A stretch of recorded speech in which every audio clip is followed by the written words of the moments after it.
Oi pessoal, tudo bem com vocês? O meu nome é Bruno Vilas e hoje eu vou contar para vocês um caso muito complexo, muito complicado, então fica comigo até o final desse vídeo para você entender tudo o que aconteceu. Se você gosta desse tipo de conteúdo, eu já te convido a se inscrever no canal e ativar o sininho para não perder as notificações. Todas as terças e sextas-feiras tem vídeo novo aqui no canal. Hoje vamos falar sobre o caso da família Gonzalez. Este caso é muito estranho e eu já estou ansioso para ver a opinião de vocês nos comentários. Teodoro Gonzalez nasceu em 1954 em Baguio, que é uma cidade nas Filipinas, que fica a cerca de 250 quilômetros da capital, Manila. Teodoro era o quarto filho da família Gonzalez. Ele atendia pelo apelido de Ted. Ele era conhecido por sua ética no trabalho e também por ser determinado no que queria. Ele cursou direito e foi aprovado pela Ordem dos Advogados em 1977. Quando tinha 23 anos, ele conheceu Mary, que tinha 18 anos na época e era conhecida pelo seu nome do meio, Loiva. Loiva era a mais velha de 6 irmãos. Ela sempre ajudou a cuidar dos irmãos. Ela era uma mulher muito gentil e delicada. Ela e Ted se deram bem logo de cara e não demorou muito para engatarem um relacionamento. Logo em seguida se casaram e em 1980 Loiva deu à luz ao primogênito da família, que se chamara Seth. 3 anos depois, em 1983, tiveram um segundo filho, desta vez uma menina, chamada Claudine Gonzalez. Como eu disse anteriormente, o Ted era muito dedicado aos seus objetivos, e nessa altura ele estava sempre trabalhando e tentando progredir em sua carreira. Ele realmente queria dar aos seus filhos uma vida feliz e estável. Ele não queria que eles nunca precisassem se preocupar com dinheiro. Embora formado em direito, ele não se limitava somente a isso. Ele e Loiva trabalhavam com imóveis, eram donos também de uma locadora de DVDs e uma farmácia. E em 1989, eles construíram e abriram um hotel chamado Hotel Rainha Vitória, em Baguio. Era um hotel de 4 andares e 40 quartos. Inclusive, nessa época, eles moravam na cobertura do hotel. Infelizmente, em 1990, houve um terremoto e o hotel da família Gonzalez desabou. Felizmente, a família toda havia conseguido sair a tempo, exceto pelo Seth, que ficou com a sua perna presa em alguns escombros. Ted voltou correndo para salvar seu filho, e deu tudo certo, a família toda conseguiu se salvar do terremoto. De qualquer forma, após o ocorrido, a família resolveu se mudar para a Austrália, mais especificamente para a cidade de New South Wales. Assim que chegaram no país, Ted começou a trabalhar e retomou os estudos para poder se especializar na constituição do novo país.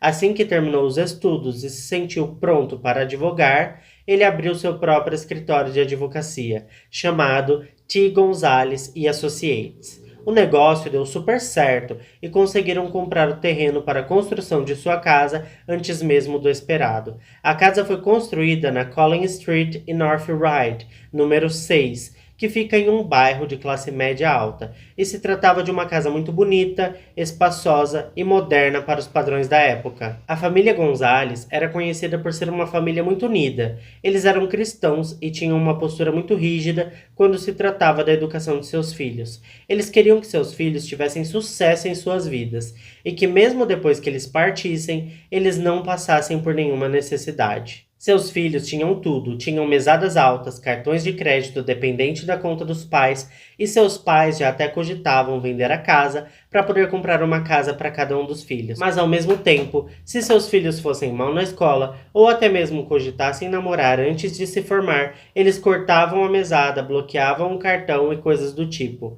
Seth não parecia muito interessado nos estudos e não estava indo muito bem na escola. Ele tinha o sonho de entrar para o mundo da música e achava que estudar não o levaria muito longe neste caminho da música.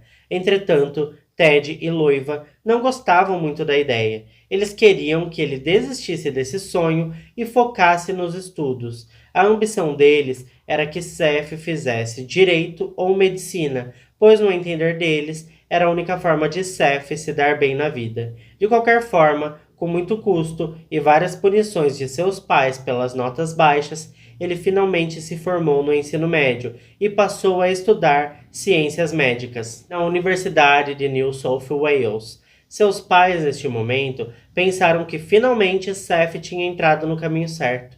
No entanto, Ele não estava muito empolgado, ele simplesmente demonstrava total desinteresse nos estudos. Ele só queria focar na sua música. Ele fazia parte de uma banda chamada Definite Vibes e eles tocavam em algumas casas noturnas da região, além de organizar algumas festas e até ganhavam um dinheirinho com isso. Eles já tinham até um fã-clube, e uma das páginas do fã-clube da banda era administrada e escrita por Daisy Dias, que sempre dizia em suas postagens ser melhor amiga de Seth e sempre elogiava o garoto. Ela até chegava a dizer em alguns posts que se mexesse com Seth, mexeria com ela. Apesar disso tudo, inclusive do dinheiro que a banda já ganhava, seus pais continuavam insistindo que ele tinha que focar em seus estudos e abandonar a banda. Mas ao invés disso, ele abandonou a faculdade de medicina. Mas 2 anos depois, ele resolveu seguir os passos de seus pais e começou o curso de direito.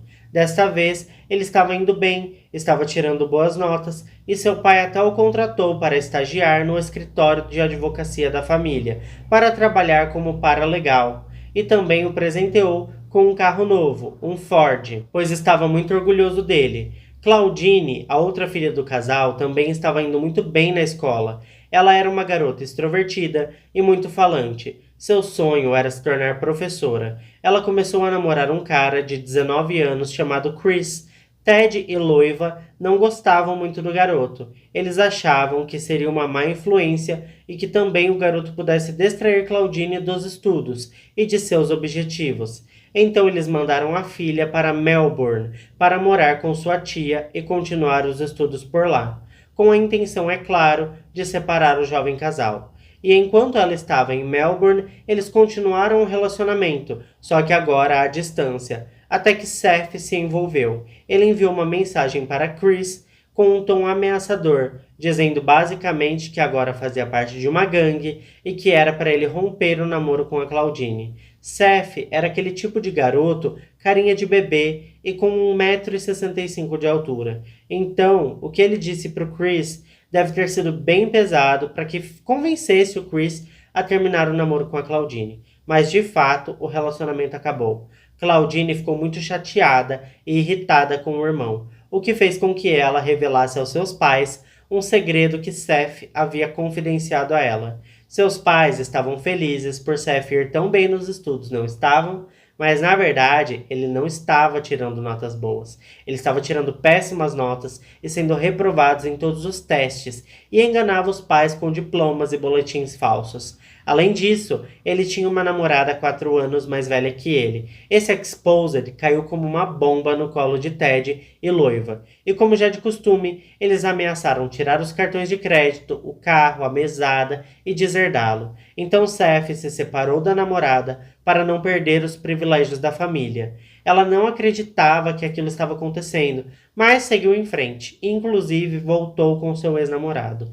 Seth não aceitou essa situação. Ele estava meio que obcecado por ela. Ele dizia estar apaixonado por ela e inclusive já havia comprado até um colar de noivado para ela. Na cabeça dele, ela era o grande amor de sua vida e seus pais estavam estragando tudo, mas ele tinha a esperança de que eles voltariam a ficar juntos. Bom, agora chegamos no dia 10 de julho de 2001, que se tornou no fatídico dia do assassinato da família Gonzalez. Era mais um dia normal, como qualquer outro. Em julho, como vocês sabem, é época de férias escolares, então a Claudine estava em casa visitando seus pais. Ela estava estudando bastante, inclusive nesse período de férias na casa de sua família. Ted e Loiva saíram para trabalhar em carros separados, e Seth foi para a universidade pela manhã. Após as aulas, Seth passou no escritório ajudar o seu pai com alguns documentos, e mais tarde ele tinha planos de sair com um amigo. Por volta das 8 horas, ele passou na casa desse tal amigo, que se chamava Sam, e foram jantar no Planet Hollywood. Em seguida, eles foram para o Galaxy World Arcade. Por volta das 23 horas, Seth deixou Sam em sua casa e seguiu para sua casa, chegando por volta das 11h30, 11h45 da noite. Ao entrar na casa, ele se deparou com os corpos já sem vida de seus pais. Ele imediatamente e desesperadamente ligou para a emergência. Essa ligação foi registrada às 23 horas e 48 minutos. Na ligação, ele dizia que sua família havia sido baleada e aparentemente não estavam respirando. Depois de ligar para a emergência, ele correu para a casa do vizinho John. Ele começou a gritar e bater freneticamente na porta e John foi acordado com o desespero de Seth. Ele acabou acordando outro vizinho também, chamado Shane. Seth queria de toda forma levar os dois para ver o que havia acontecido com sua família. Mas John, ao invés disso, disse que iria ligar para a polícia. Enquanto John ligava para a polícia, Shane ficou tentando acalmar Seth. Foi quando Seth disse: "Ai meu Deus, eu posso fazer massagem cardíaca neles." Ele então correu de volta para sua casa e Shane o seguiu. Ao chegar na casa e ver os corpos, ele percebeu que não adiantaria nem mesmo uma massagem cardíaca. Ted Gonzalez estava deitado no chão e havia muito sangue em sua volta. Loiva estava caída também ao chão, com sangue em volta dela e alguns mantimentos, como se ela tivesse carregando aquelas coisas no momento em que ela foi atacada. Seth ficava rodeando entre seu pai e sua mãe, chorando histericamente e chamando por eles. Shane estava preocupado que o assassino ainda pudesse estar na casa, então ele conseguiu levar Seth para fora da casa e correu para sua própria casa para ligar para a emergência novamente. Ele ficou na linha até que pudesse ouvir as sirenes na rua. A polícia e a emergência chegaram juntamente. Primeiro entrou a polícia na casa para se certificar de que era seguro e que o assassino não estava mais no local. Quando entraram na casa, se depararam com o corpo de Ted e Loiva no chão do andar térreo. Quando eles subiram as escadas, encontraram o corpo da Claudine. Ela estava deitada em posição fetal com bastante sangue em sua volta. Havia um suéter vermelho colocado em cima dela para esconder a brutalidade do ataque que ela sofreu. Nenhuma das vítimas havia sido baleada, como havia dito Seth. Ao invés disso, eles haviam sido brutalmente esfaqueados. Ted havia levado 12 facadas, a maioria delas na parte superior de seu corpo. Seus pulmões e coração foram os órgãos mais atingidos. Havia também cortes nos braços e mãos, o que indicava que provavelmente ele tentou se defender e possivelmente lutar com o assassino. Loiva havia sido ferida no rosto, costas, tórax e virilha, além de cortes nos braços e mãos que também indicavam que ela havia tentado se defender. Ela também tinha um profundo corte na garganta, mas devido à quantidade de sangue, acredita-se que tenha sido um corte pós-morte, pois naquela área, um corte daquela profundidade, com o coração ainda bombando o sangue pelo corpo, haveria muito mais sangue no local. O pior é que aparentemente ela havia sido espancada. Havia uma fratura em seu crânio que parecia ter sido causada por uma pancada com um taco de beisebol. Claudine foi estrangulada e esfaqueada. Ela levou pelo menos 5 facadas no pescoço e 2 no torso. Foi determinado que ela havia sido assassinada por volta das 4 horas da tarde. Havia livros abertos em sua mesa, o que indicava que provavelmente ela estava estudando e distraída no momento em que foi atacada, já que, diferente de seus pais, ela não tinha cortes nos braços que indicariam uma tentativa de defesa. Loiva saiu do trabalho por volta das 17 horas com uma colega, que ela deixou no caminho para casa, e tudo indica que depois que ela deixou essa colega, ela passou no mercado e fez uma pequena compra, porque quando ela foi encontrada, havia algumas embalagens de mantimentos próximo ao corpo. As evidências mostram que quando ela chegou, ela deu de cara com um assassino que logo a atacou na sala de estar da casa. O Ted saiu do trabalho por volta das 18h30. Ele fez 2 ligações para sua casa, mas obviamente nenhuma delas foi atendida. Imediatamente após entrar pela porta da frente de sua casa, Ted foi atacado e teve sua vida ceifada. Em uma parede de dentro da casa, o agressor também deixou um grafite xenofóbico que estava escrito com spray azul: "Fuck off, Asians." No momento em que os policiais vasculhavam a casa, Seth, que era o único sobrevivente da família, estava sentado lá fora, apoiado sobre seus joelhos e chorando muito. Logo em seguida, ele entrou e conversou com os policiais. Ele disse que quando entrou em casa, ele notou 1 ou 2 pessoas fugindo pelos fundos da casa e tentou segui-los, mas não obteve sucesso. Possivelmente eles estavam longe e ele não conseguiu alcançá-los. A polícia então fez algumas perguntas padrão, começando com a possibilidade dele conhecer alguém que porventura quisesse machucar a sua família. Perguntaram se ele conhecia algum inimigo de seus pais, se tinha acontecido recentemente alguma briga ou discussão que pudesse de alguma forma explicar o que aconteceu naquela casa. Seth então lembrou um acontecimento da noite anterior. Ele disse que ele e seus pais estavam voltando de carro para casa de um jantar quando aconteceu uma briga de trânsito entre seu pai e outro carro. No meio da discussão, o motorista do outro veículo disse palavras ofensivas em relação às origens da família, claramente um episódio de xenofobia. Com base nessa declaração e também considerando a frase que foi grafitada na parede da casa, a polícia automaticamente considerou como principal motivação do crime o ódio e xenofobia. Havia também alguns indicativos de roubo, porque a bolsa de noiva e a pasta de Ted foram revirados e estavam abertos. Todas as coisas de dentro estavam espalhadas no chão.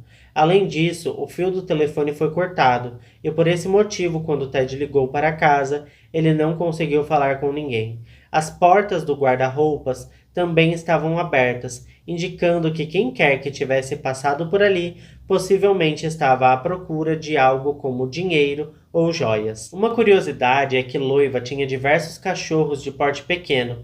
Na verdade, ela tinha 5 cachorros. O assassino provavelmente era conhecido da família, porque ele conduziu e trancou os cachorros nos fundos, para que não fizessem barulho, e lá eles ficaram por todo o tempo. A polícia e os investigadores são treinados para identificar uma falsa ou real cena de roubo, o que eles logo perceberam que era aquilo tudo. Não se passava de uma falsa cena de roubo, inclusive parecida com o que a Suzanne fez junto com os irmãos Cravinhos na casa dela quando acabou com a vida dos pais dela. Esse caso, inclusive, eu acho ele muito parecido com o da Suzanne. Mas vamos voltar para o caso. As joias de Loiva estavam no mesmo lugar que deveriam estar, e a carteira de Ted não foi mexida, havendo nela cerca de $700 em dinheiro. O guarda-roupas, que estava com as portas abertas, foi checado pelos policiais e em seu interior nada parecia fora do lugar. Não havia sinal de que alguém tivesse mexido ali dentro. Até mesmo a posição dos corpos parecia que eles tinham sido posicionados daquela forma. Já na cozinha, a grade da janela acima da pia foi cortada e removida, dando a entender que aquele foi o local de entrada dos assassinos. Este detalhe também chamou a atenção das autoridades, porque não haviam pegadas ou marcas em nenhum local, principalmente no balcão e também na parte de fora. Exatamente nada naquela cena corroborava a ideia de que alguém tivesse entrado por ali. Naquele momento, a polícia concluiu que quem quer que fosse o assassino teria montado toda aquela cena, e tudo ali estava onde ele queria que estivesse, na intenção de enganar os policiais. Outro detalhe bastante intrigante é que cada membro da família chegou em um horário diferente, e considerando que fosse um roubo mal sucedido, como proposto pela montagem da cena do crime, o assassino teria esperado das 16 até as 19 horas para executar cada um da família. Isso não faria qualquer sentido se a intenção inicial fosse somente roubar. As autoridades notaram também que os azulejos do banheiro estavam úmidos e as gotas que escorriam deixavam evidentes que aquela água toda não teria como estar ali desde antes do momento do crime. Então concluíram que quem quer que fosse o responsável pelas mortes teria tomado banho para se livrar do sangue. Ficou bastante claro para a polícia também que o assassino ou assassina não fugiu imediatamente, mas teria ficado na casa por um bom tempo.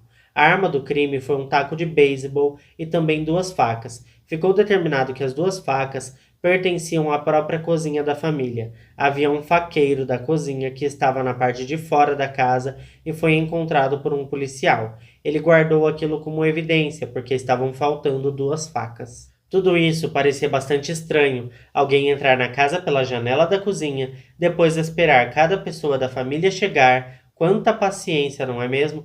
E mesmo assim você entra em uma casa para roubar e não está preparado. Não faz sentido ter esperado cada pessoa da família retornar para em seguida utilizar a faca da própria família. Enfim, sem contar que no final das contas nada foi efetivamente roubado. Além disso, quem teria todo esse trabalho para somente escrever uma ofensa na parede da sala? Tudo isso parecia muito estranho para quem planeja um crime de ódio ou mesmo uma invasão em uma casa. Isso tudo sem contar a sorte imensa que você precisa ter de chegar em casa e não ter ninguém, para que você possa dar uma olhada e ver o que tem ali para ser usado no roubo, ou sei lá o que esse assassino pensava. Ele foi muito sortudo no final das contas, e sorte não é uma coisa que combina muito com roubos.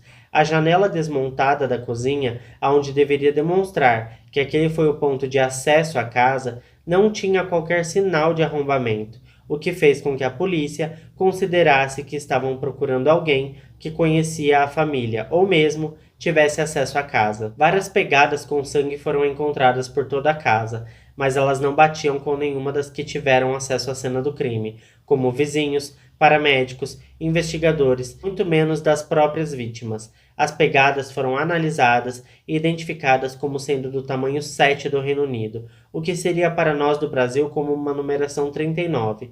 A polícia conversou com os vizinhos, mas ninguém tinha ouvido absolutamente nada. Nenhum grito, nenhuma discussão, nada estava fora do comum naquele dia. Eles disseram que aquela noite também foi muito chuvosa e barulhenta. Portanto, se alguém tivesse gritado na casa, provavelmente ninguém escutaria mesmo. Os cães farejadores da polícia também foram levados até a casa, mas não encontraram nada que fosse relevante e pudesse ajudar. No dia 11 de junho, Seth foi levado à delegacia de polícia para dar um depoimento oficial por escrito. Ele declarou que foi para a faculdade pela manhã. Logo em seguida, foi até o escritório de seu pai para ajudá-lo com algumas tarefas de TI. De acordo com o depoimento de Seth, ele saiu do escritório do pai por volta das 4 horas da tarde, porque tinha planos de se encontrar com seu amigo Sam às 5 da tarde, mas por um motivo totalmente desconhecido, seu amigo Sam desmarcou com ele e pediu para remarcar às 8 da noite. Ele então retornou para o escritório de seu pai e de lá ele ligou para casa a fim de conversar com sua mãe. Ele ligou no celular dela, não atendeu. Então ele ligou no telefone fixo, mas ela também não atendeu. Ele foi para casa por volta das 18 horas. A princípio, imaginou que não houvesse ninguém em casa. Estava tudo apagado, silencioso e chovia muito. Em decorrência da forte chuva, ele decidiu não sair do carro e esperar a chuva enfraquecer. Seth disse que estava muito irritante ficar ali parado e a chuva não parecia que daria trégua. Foi quando ele se lembrou que um amigo tinha acabado de comprar uma nova casa em Kingsford, que fica a apenas 30 minutos de distância. E então ele decidiu ir até lá visitar esse amigo. Visitar um amigo que comprou uma casa nova parecia inofensivo, mas o que é bem estranho foi o fato dele não ter um número de telefone desse amigo e nem o endereço dele, ou seja, ele teria saído dirigindo, sem rumo, procurando a casa do amigo, até que deu 8 horas da noite e ele simplesmente lembrou que tinha que encontrar o amigo Sam. Enfim, então ele encontrou Sam por volta das 8h15 e foram comer no Planet Hollywood e em seguida jogar fliperama. Ele disse ter ido para casa por volta das 15 para meia-noite. E foi quando ele descobriu que sua casa tinha sido invadida e seus pais e sua irmã estavam mortos. Até o dia 13 de julho, a mídia já estava por dentro do caso e Seth estava empenhado em encontrar o responsável por exterminar sua família. Ele deu diversas entrevistas e em uma delas ele ofereceu uma recompensa de $100.000 por qualquer informação que pudesse levar ao assassino. Em todas as suas coletivas de imprensa, Seth sempre exaltou o valor da família, o quanto admirava e queria ser como seu pai. Falava também que sua mãe era uma mulher firme e autêntica e que sua irmã era o equilíbrio da família. Bom, agora que o caso estava bombando na mídia, começaram a aparecer diversas especulações e rumores sobre o que teria acontecido na casa e quem poderia ter cometido tamanha atrocidade. Houve também rumores em torno do Ted em relação aos seus negócios. Pessoas questionavam se ele não estaria envolvido com corrupção ou atividades ilegais e criminosas. Outras pessoas começaram a dizer que ele tinha se envolvido com gangues criminosas e que eles tinham assassinado os 3 para enviar alguma mensagem. É claro que muitas pessoas pensavam que aquilo se tratava apenas de um crime de ódio e xenofobia, por conta das fotos da parede que começaram a vazar. A parede da sala de estar, que tinha um xingamento escrito com tinta spray, veio a público também o que na década de 90 o Ted tinha entrado no radar do Departamento de Imigração por supostamente ajudar imigrantes filipinos a mentir em seus documentos com a intenção de conseguir refúgio na Austrália. Ted, na época, tinha sido acusado formalmente pelo crime de falsificação de documentos. Ele foi a julgamento, mas foi inocentado de todas as acusações. Ele aparentemente chateou algumas pessoas, pois ficou com o dinheiro que eles pagaram para ele, mesmo tendo seus vistos negados. Em 2001, um colega de trabalho de Ted afirmou que ouviu ele certa vez em um telefonema no escritório conversando com alguém sobre a imigração. A conversa estava bastante acalorada e ele acabou saindo do controle. Gritou com a pessoa do outro lado da linha e em seguida desligou o telefone. Ao notar que estava sendo observado, Ted teria dito a seu amigo que essa ligação era uma tentativa de vender uma propriedade para um investidor nas Filipinas e o negócio não estava indo nada bem, e essa pessoa acabou por ameaçar matar toda a sua família. O que não é nada normal. Ted aparentemente não estava nem um pouco incomodado com a ameaça, uma vez que o investidor estava nas Filipinas, portanto aquela ameaça não teria cabimento. No dia 13 de julho, mesmo dia da entrevista, Seth foi até o contador que cuidava da contabilidade de seu pai para solicitar que sua herança fosse repassada para ele. A propriedade na Austrália era avaliada em US$ 1,5 milhão, além de uma propriedade nas Filipinas que tinha o valor de US$ 1,3 milhão. Isso tudo é muito dinheiro. Seth era o único beneficiário da herança, se considerarmos que ele a vendesse abaixo do valor de mercado para vender rápido, no mínimo ele pegaria US$ 2 milhões. Na cotação atual, é como se fosse um pouco mais de R$ 9 milhões. Bom, para a surpresa de Seth, ele não conseguiu nada tão rapidamente. Ele foi orientado de que todo o processo levaria algumas semanas. Processos normais de herança costumam não ser imediatos. Imagine o processo no qual toda a família foi assassinada e só há um herdeiro. Isso poderia levar um pouco mais que semanas. O funeral da família aconteceu no dia 20 de julho na Igreja Católica em North Ryde. O evento contou com a presença de familiares, amigos do colégio, clientes de Ted, colegas de trabalho e também policiais e investigadores, que acompanhavam tudo muito atentamente. Seth disse algumas palavras sobre seus pais e em seguida cantou uma música. Até então, a polícia não tinha encontrado nada sobre o caso. A história do roubo não fazia muito sentido, e muito menos o crime de ódio, e eles não conseguiam traçar uma linha de investigações efetiva. Os investigadores decidem, portanto, conversar com aqueles que eram mais próximos da família. Muitos deles disseram que Seth estaria agindo de forma estranha nos dias que se seguiram após os assassinatos.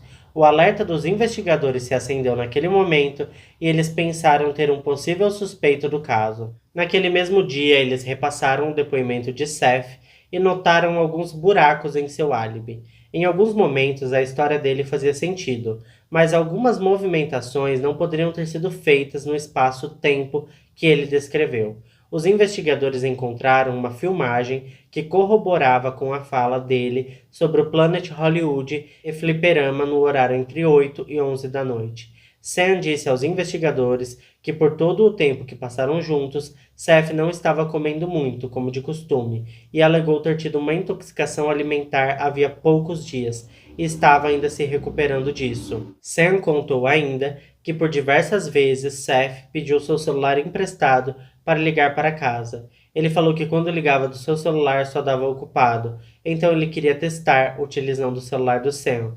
Sam achou aquilo bastante estranho, porque Seth fez diversas ligações e dizia que todas dava como ocupado. Seth tinha contado aos investigadores em seu depoimento oficial que devido à forte chuva, ele não quis descer de seu carro naquela noite e decidiu visitar um amigo que havia inaugurado uma casa, a mais ou menos 30 minutos dali.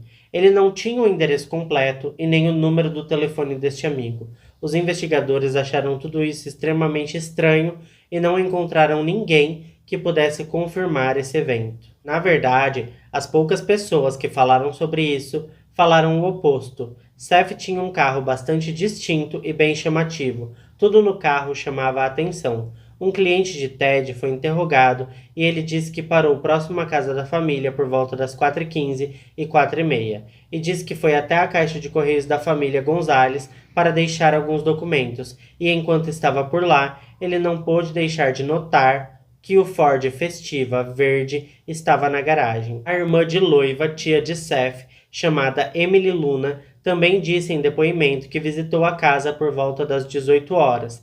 Ela estava voltando da escola onde tinha pegado seu filho e decidiu dar uma passadinha na casa da irmã. Quando ela chegou, ela imaginou que não houvesse ninguém em casa, porque as luzes estavam apagadas, estava tudo quieto e silencioso. Ela disse que o carro de Seth estava parado em frente à casa. No depoimento de Seth, ele disse que não saiu do carro, porque chovia muito. Já sua tia Emily contou aos investigadores que não tinha ninguém dentro do carro e que o tempo estava ótimo e não chovia naquele momento. Ela afirmou isso categoricamente, porque ela não tinha guarda-chuvas em seu carro, e se tivesse chovendo, nem ela nem seu filho poderiam ter descido do carro e caminhado até a porta da frente e tocado a campainha, como ela disse que fez. Na primeira vez, ela apenas tocou a campainha e ninguém atendeu. Então, após alguns instantes, ela segurou o botão da campainha por alguns segundos, a fim de chamar a atenção, mas não obteve resposta. A poucos metros da porta, havia uma janela, onde Emily deu uma espiadinha. Ela disse ter notado alguma coisa ou alguém lá dentro no meio da escuridão, mas seu filho a tranquilizou dizendo que era apenas um cabide com roupas ou algo do tipo. Ela acabou cedendo e concordando com o garoto. Aquilo era apenas um cabideiro. Ela contou ainda que começou a dar a volta pela lateral da casa, mas como estava tudo quieto, escuro e silencioso, ela acabou se sentindo desconfortável. Então pegou seu filho e saiu dali e foi embora. Muitas outras incongruências foram descobertas em relação ao Seth. Quando os médicos e a polícia chegaram na cena do crime pela primeira vez em 10 de julho, quando Seth ligou para a polícia, os vizinhos ligaram para a polícia. Seth estava chorando descontroladamente. O rosto de Seth, na verdade, estava completamente seco. Não haviam lágrimas, e aquilo chamou a atenção dos investigadores mais tarde. Quando os policiais entraram na casa, Seth saiu e ficou sentado lá fora, conversando com outro policial. Ele disse que estava desconcertado, porque os policiais dentro da casa estavam revistando tudo e que provavelmente chegariam em seu quarto. Seth disse que tinha comprado um vídeo pornográfico que estava em uma gaveta em seu quarto, e em breve os investigadores encontrariam aquele material. Ele disse que estava bastante constrangido. O policial achou aquela declaração bastante estranha, porque quem iria se preocupar com um vídeo pornográfico na gaveta enquanto toda a família dele estava lá, morta, desfalecida, no chão? Ou será que ele estava sugerindo que o policial dissesse aos outros que não entrasse no quarto de Seth? Seth disse ainda que quando descobriu os corpos de seus pais, ele tentou fazer manobra de ressuscitação, massagem cardíaca e etc. Mas incrivelmente havia apenas uma pequena quantidade de sangue nele, algumas manchas em sua calça, algumas manchas em suas botas e apenas uma mancha na manga de sua blusa. Isso era estranho por conta da quantidade de sangue encontrado na cena do crime.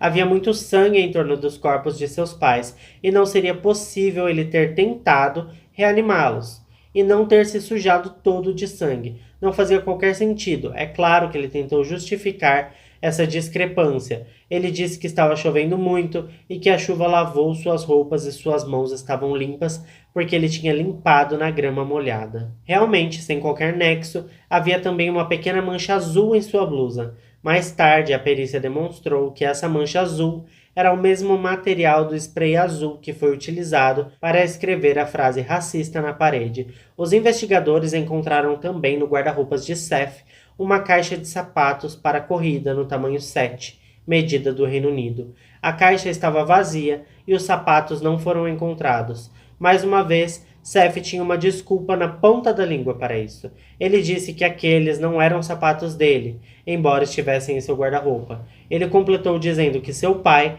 havia comprado um par de sapatos para um primo seu que mora nas Filipinas. Bom, mesmo que isso fosse verdade, quem enviaria um par de tênis para outro país sem a caixa? Principalmente por ser um presente, né? Deveria ter sido enviado com a caixa, pelo menos. Seu amigo Sam disse que Seth sempre andava com um taco de beisebol no porta-malas para caso precisasse se defender. E como você já sabe, as armas do crime eram 2 facas de cozinha e um taco de beisebol, os quais nunca foram encontrados. E esse taco do porta-malas do Seth também não estava lá. Então, neste ponto, o Seth era o suspeito número 1 da polícia, mas eles não tinham nenhuma evidência sólida contra ele. Eles então pediram para Seth ir até o departamento de polícia e disseram que fariam uma reconstituição completa da noite do dia 10 de julho. Enquanto conversava com os investigadores, ele não demonstrou nenhuma tristeza ou angústia em relembrar a terrível morte de sua família. Ele, inclusive, manteve a sua versão de que viu 2 pessoas fugindo do local e tentou persegui-las. Então a polícia disse a ele que iriam fazer a reconstituição para ver se aquilo era realmente possível e se ele estava realmente falando a verdade. Então eles foram para casa e, após a reconstituição, eles foram capazes de determinar que no momento em que Seth saiu da casa pela garagem, as 2 pessoas que Seth disse estar perseguindo já estariam muito longe, sendo impossível de persegui-las ou até mesmo de avistá-las. Então os detetives o questionaram sobre o taco de beisebol que seu amigo Sam disse que ele carregava no porta-malas, e ficou evidente que Seth não estava preparado para essa pergunta. Ele respondeu que sim, eu até tenho um, mas não sei onde ele está. Não me lembro de onde guardei, ou se esqueci em algum lugar, não me lembro do taco onde deixei. Cada vez mais desconfiados, os detetives resolveram entrevistar membros da família e amigos próximos para saber como era Seth e a relação dele com sua família. Foi em uma dessas entrevistas que descobriram que ele é literalmente um mentiroso patológico. Ele enganava os pais com diplomas e certificados falsos, além de inventar uma mentira atrás da outra para seus familiares e amigos, como por exemplo, que ele era campeão mundial de kickboxer, que era um empresário de uma boy band muito famosa, que tinha um escritório de advocacia renomado e vivia em congressos pelos Estados Unidos. Ele até chegou a dizer para algumas pessoas que tinha câncer, e algum tempo depois disse que havia vencido a doença. Foi até descoberto que aquela página do fã-clube, onde a redatora Daisy vivia fazendo vários elogios sobre ele, na verdade, adivinha quem era o dono e redator da página? Sim, era ele mesmo. Ele mesmo criou a página, ele mesmo escrevia as postagens se passando pela tal Daisy. Os pais de Seth viviam reclamando que ele roubava dinheiro de suas carteiras, mesmo eles dando uma boa mesada para seus filhos. Para Seth não parecia o suficiente. Os investigadores também ficaram sabendo que no momento da morte de seus pais, a relação entre eles não estava em um bom momento. Vocês sabem que bem nessa época os pais de Seth estavam ameaçando cortar a mesada, cartão de crédito e até mesmo tirar o seu carro devido aos problemas com os diplomas falsos e o namoro dele com uma mulher mais velha. Mas tudo isso ainda fica pior. Após o assassinato de seus pais e sua irmã, ele foi indenizado com uma quantia de $15.000 do governo, como uma compensação para vítimas de crime. E ao que tudo indica, ele já sabia sobre essa indenização nesse tipo de caso. Além disso, no dia seguinte do assassinato, ele já passou a dirigir o carro de sua mãe, que era um modelo mais moderno que o seu. Em paralelo a tudo isso, ele se vitimizava o tempo todo, tentando fazer as pessoas terem pena dele. Ele chegou a dizer para a polícia que achava que tudo aquilo poderia ser ação de algum rival de negócios de seu pai, e que ele tinha medo por sua vida, pois ele ainda era o único Gonzalez vivo, e eles poderiam voltar. A polícia investigou cada pista que aparecia, inclusive aquela ligação que supostamente o Ted recebeu em seu escritório, apesar de a única evidência desse acontecimento ter sido o colega de trabalho de Ted. Apesar de todas as investigações, a polícia não encontrou nenhum rival que tivesse algo a lucrar com o assassinato da família Gonzalez.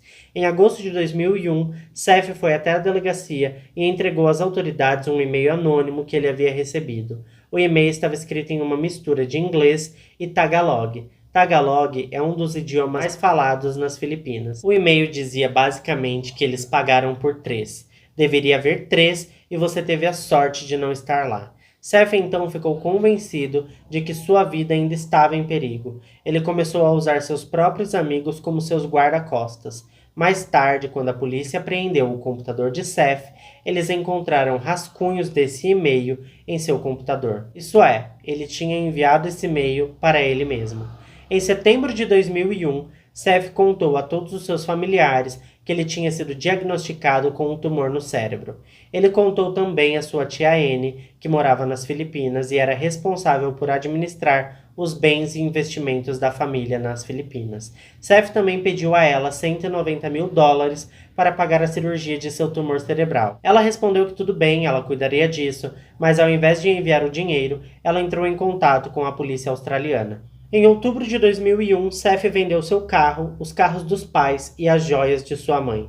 Ele então deu entrada de $5 mil em um Lexus que custava $175 mil, com a promessa de que pagaria a diferença assim que recebesse sua herança. Alguns dias depois, ele teve que cancelar o contrato de compra, porque obviamente não tinha o restante do dinheiro para completar o pagamento. Ao contrário disso, ele comprou outro carro popular com uma nova matrícula. Ele também se mudou para um novo apartamento em Chatswood, utilizando a velha mobília da casa de seus pais. Tanto a mudança quanto o contrato de locação foram pagos pela família de Seth, uma vez que ele informou a família de que a polícia tinha orientado ele a se mudar porque ele ainda corria perigo, o que, como todos sabemos, era mais pura mentira. Em janeiro de 2002, Seth foi informado de que os investigadores não tinham admitido seu álibi, e ele não sabia disso, mas eles também tinham grampeado seu telefone e estavam acompanhando todas as suas ligações. E além de tudo isso, eles tinham um policial disfarçado tentando se aproximar de Seth para ser seu amigo. Seth estava em uma cafeteria quando um estranho o cumprimentou, elogiando suas roupas. Ele começou a conversar com o estranho sem saber na verdade que se tratava de um policial disfarçado. Seth disse que fazia parte de uma gangue, e o policial disfarçado disse que fazia parte de uma gangue também. Inclusive da Gangue do Dragão Branco, que era uma gangue bem poderosa. Ele ainda disse ao Seth que tinha um amigo na prisão que estava em seu leito de morte, e estaria disposto a confessar seus crimes por ele. Seth se sentiu confortável em desenhar em um pedaço de papel a planta de sua casa, apontando onde cada familiar havia morrido, e o horário da morte, o que causou muita estranheza, pois o horário da morte não havia sido divulgado. Sendo assim, só saberia o horário da morte a polícia e o próprio assassino. Além disso, quando comparado a caligrafia de Seth com a da pichação em sua casa, foi percebido que a caligrafia era muito semelhante. No dia 10 de janeiro de 2002, Seth ligou para um amigo, ainda sem ter ideia de que seu telefone estava grampeado. Ele disse ao seu amigo que o seu álibi original era mentira, mas que ele possuía um novo álibi irrefutável. Então, quando a polícia o questionou sobre o seu álibi, ele disse que o primeiro álibi, na verdade, era uma grande mentira, e que naquela noite ele estava em um bordel. Ele disse que não quis contar a verdade desde o início, pois estava envergonhado e não queria envergonhar a família, pois todos ainda pensavam que ele era virgem. Ele disse que, na verdade, o que aconteceu naquele dia é que ele saiu do escritório de seu pai por volta das 16 horas, deixou seu carro em casa e pegou um táxi até o bordel, pois ele não queria que ninguém reconhecesse seu carro em frente ao bordel. Ele afirmou que a acompanhante, inclusive, não quis receber pelo serviço, porque havia sido muito bom e ela não achava justo receber por uma coisa que havia sido tão prazerosa para ela. O que, gente, pelo amor de Deus, né? Ela trabalha com isso. Vocês acham que realmente ela não ia querer receber pelo... Ai, pelo amor de Deus, né? Ele disse que em seguida pegou um táxi até sua casa, pegou o carro e foi buscar seu amigo Sam. Como a polícia havia grampeado o telefone de Seth, eles perceberam que, próximo da alteração de seu álibi, ele ligou para vários bordéis, falou com várias garotas de programa e até mesmo com um motorista de táxi, provavelmente para combinar o álibi. A polícia então entrou em contato com o motorista de táxi e ele realmente confirmou que havia deixado Seth naquele dia e horário em um bordel em Chatswood. Quando a polícia informou o taxista que se tratava de um álibi para um triplo homicídio qualificado, o motorista de táxi mudou sua versão. Disse que não sabia da gravidade do assunto e que, se ele soubesse, jamais confirmaria o álibi de Seth. Ele disse que Seth entrou em contato com ele no dia 12 de janeiro de 2002, 6 meses após o assassinato, e ofereceu $50 para ele dizer que havia levado ele no tal bordel no dia 10 de julho de 2001. E a razão para ele ter aceitado fazer é que Seth disse a ele que não era nada grave, era apenas uma confirmação. A polícia também entrou em contato com a garota de programa, que ele disse ter dormido, mas acontece que ela nem estava trabalhando no dia 10 de julho de 2001. Então o álibi dele era uma mentira. Mas nós já sabíamos disso, não é mesmo? No dia 30 de maio de 2002, Seth contou à polícia que houve uma invasão em seu apartamento e que ele tinha ido para um hotel em Chatswood. Ele também contou a eles sobre 2 ameaças que ele havia recebido pelo e-mail, e em uma delas dizia: "Facilite para você mesmo e confesse agora. Seu pai merecia morrer." Os policiais determinaram que não havia acontecido invasão nenhuma. E sobre os e-mails, eles vinham de um cybercafé, mas não tinha filmagens que pudessem colaborar com a descoberta do autor dos e-mails. Mas, pelo que a gente está vendo, né, pessoal, provavelmente deve ter sido o próprio Seth. Se eu tivesse que apostar em alguém, eu apostaria que foi ele que enviou os e-mails. Em seguida, ele foi atrás de jornalistas para dar entrevistas, mas ele queria dinheiro para isso, pois ele dizia que o dinheiro serviria para manter sua segurança. Todos acharam aquilo pouco suspeito e Seth então decidiu dar uma entrevista gratuita para o Daily Telegraph. Nesta entrevista, ele disse sobre a invasão de seu apartamento e disse acreditar que as pessoas responsáveis pela invasão eram as mesmas responsáveis pela morte de sua família. Então, na mesma noite da entrevista, por volta das 8h30, Seth foi encontrado deitado em uma sarjeta em Chatswood, com um saco plástico ao lado dele. Ele foi levado para o hospital e disse aos médicos que estava desorientado, que não sabia seu próprio nome e nem onde ele estava. Quando a polícia chegou ao hospital para questioná-lo, ele disse que alguém o puxou para dentro de um carro enquanto ele caminhava pela rua. Colocaram um plástico em sua cabeça e bateram nele com um pedaço de madeira. De acordo com o Seth, essas pessoas ainda disseram para ele retirar a oferta de dinheiro que ele tinha colocado para quem tivesse informações sobre os assassinos de sua família, e que também parasse de falar com repórteres. Se ele não fizesse o que estavam pedindo, haveriam sérias consequências. Entretanto, os médicos do plantão não encontraram nenhum ferimento em sua cabeça e atestaram que não havia evidências de que ele tivesse sido alvo de qualquer violência. Esse episódio preocupou bastante a polícia, porque agora, além de suspeitarem de que ele havia assassinado toda a sua família, eles suspeitavam também que ele estivesse mentindo sobre coisas que tinham acontecido consigo mesmo e forjando provas e acontecimentos. No dia 13 de junho de 2002, a polícia cumpriu um mandado de buscas no apartamento de Seth e o acusou formalmente de triplo homicídio qualificado com requintes de ódio e crueldade. Seth declarou-se inocente, todavia sua fiança foi recusada. Ele tentou acessar os investimentos de seus pais a fim de bancar sua defesa, mas foi negado. É claro, né, gente? Só que faltava os pais dele bancar a defesa dele, sendo que ele estava sendo acusado de matar a família toda. Então imaginem, os pais bancando a defesa do próprio assassino. Não faz sentido. O julgamento de Seth teve início em abril de 2004. No decorrer do julgamento, ficou provado que o assassinato era premeditado e originalmente ele planejava matar sua família envenenada. Eles apreenderam o computador de Seth e a perícia encontrou diversas buscas sobre venenos que pudessem ser administrados com facilidade e pudessem ser adicionados a alimentos sem deixar vestígios. Seth chegou a comprar sementes de mamona dos Estados Unidos. O óleo dessas sementes é agressivamente venenoso. Como já se pode imaginar, Seth negou que tivesse feito essas buscas na internet, muito menos que tivesse comprado sementes de mamona. Ele disse que provavelmente seu pai tivesse feito as pesquisas e comprado as sementes para utilizar no jardim da casa. Todavia, os investigadores encontraram um líquido claro embaixo da mesa da cozinha. Quando eles testaram o material, descobriram que era um composto derivado das sementes que ele encomendou e era mortal se ingerido. Nos dias que antecederam a morte de Loiva, ela acordou com fortes dores abdominais e teve que ir para o hospital. Seth a acompanhou e disse aos médicos que ele também sentia um leve incômodo no estômago. Loiva disse aos médicos que provavelmente aquilo tudo seria em decorrência de alguma comida mal cozida que ela teria feito no dia anterior. Os médicos então trataram o caso como uma intoxicação alimentar e ela ficou de observação por toda aquela noite.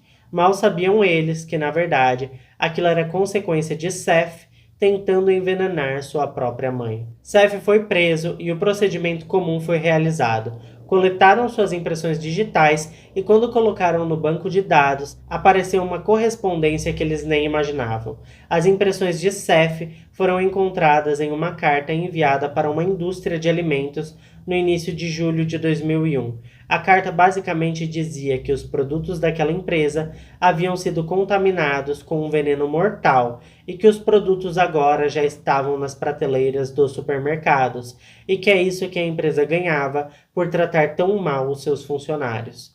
A Polícia Federal Australiana e a Vigilância Sanitária receberam cartas semelhantes, onde o remetente se dizia ser um funcionário da empresa preocupado. A polícia encontrou no computador de Seth pesquisas sobre estes endereços aos quais foram endereçadas as cartas. A polícia acredita que tudo isso fazia parte do seu plano de envenenar sua família e culpar as empresas de alimentos, tendo já premeditado qualquer contratempo que pudesse acontecer durante as investigações e de quebra ainda receber uma indenização por envenenamento. Desta forma, ele conseguiu mais uma acusação para cima de si, por ameaças à empresa alimentícia e por criar teorias conspiratórias. Agora a polícia já tinha certeza do que realmente aconteceu no dia do assassinato. Seth foi para a universidade de manhã e em seguida foi para o escritório de seu pai. Ele saiu de lá no horário entre as 4h10 e 4h30 da tarde e foi para casa. Quando chegou em casa, ele pegou o taco de beisebol que estava em seu porta-malas e 2 facas da cozinha. Primeiramente, ele foi até o quarto de sua irmã e a atacou usando o taco e uma das facas. A polícia acredita que ele fez isso com a irmã para ser o único beneficiário do testamento e seguros. Ele então cobriu o corpo de sua irmã com um casaco vermelho e em seguida sentou-se e esperou seus pais chegarem, um a um. Loiva chegou por volta das 18 horas. Ela foi surpreendida por Seth. Ele a atacou e a esfaqueou enquanto ela entrava pela porta da sala com as compras do supermercado. Ele então sentou novamente e esperou pela chegada de seu pai. Passaram-se poucos minutos quando a Emily, irmã de Loiva, apareceu para visitá-la. O que eles tinham visto pela janela e achado que era apenas um cabide, na verdade era Seth, que estava com um boné de beisebol e um casaco. Ted Gonzalez chegou em casa por volta das 19 horas e foi assassinado imediatamente ao entrar em casa. Ao terminar sua crueldade, Seth tomou um banho e em seguida montou a cena para que a polícia acreditasse que teria sido um arrombamento para roubo com motivação racial. Ele então vestiu sua jaqueta e com a tinta spray ele grafitou palavras de ódio na parede. Em seguida ele se livrou do taco, das facas, roupas e sapatos utilizados no assassinato. Esses objetos, inclusive, nunca mais foram encontrados. Seth então foi se encontrar com Sam conforme programado, como se nada tivesse acontecido. As motivações do crime são principalmente a herança e também porque ele estava com raiva de sua família, porque eles queriam tirar seu carro e sua mesada. No dia 20 de maio de 2004, Seth foi considerado culpado de triplo homicídio. Seth ficou bastante surpreso quando foi anunciada sua sentença, porque ele não contava que fosse descoberto, e muito menos que ele fosse condenado por homicídio. Um psiquiatra foi chamado para fazer uma completa avaliação do estado mental de Seth. Nenhuma doença foi encontrada e então ele foi considerado apto para ser julgado. No dia 18 de setembro, aos 24 anos de idade, Seth foi condenado a 3 sentenças de prisão perpétua, sem a possibilidade de liberdade condicional. Seth cumpre a pena na prisão de Goldberg e afirma até hoje que ele é inocente. A casa da família Gonzalez foi vendida em novembro de 2005 por $720 mil. Os novos proprietários cuidam muito bem da casa e em 2017 deram uma entrevista dizendo que evitam falar sobre o passado da propriedade. Eu particularmente acredito que esse menino seja um psicopata, porque tem coisas que ele pensou, principalmente na primeira tentativa de homicídio da família, que seria envenenada. Ele pensou em coisas que pessoas normais não pensariam, como premeditar o lance da empresa, para a empresa ser a culpada, e ele ainda recebeu uma indenização pela morte da família. Então, assim, no mínimo, ele é um psicopata. Mas é claro que eu quero saber também o que vocês acham, então deixe no comentário a opinião de vocês, que eu vou lá ler todas e responder todos os comentários. Pessoal, esse vídeo deu bastante trabalho para fazer, vocês estão vendo que ele ficou bem longo. Então me ajuda, deixa um like, um comentário. Se você não é inscrito no canal, se inscreve, porque, gente, não custa nada. E você vai sempre ter vídeos como esse, que tem bastante pesquisa, bastante qualidade. Então, assim, se você gosta desses casos, se inscreve no canal, me ajuda. Eu tô começando agora, o canal ainda é pequeno. Então vamos ajudar esse canal a crescer. Bom, pessoal, esse foi o vídeo de hoje. Eu fico por aqui e até o próximo vídeo.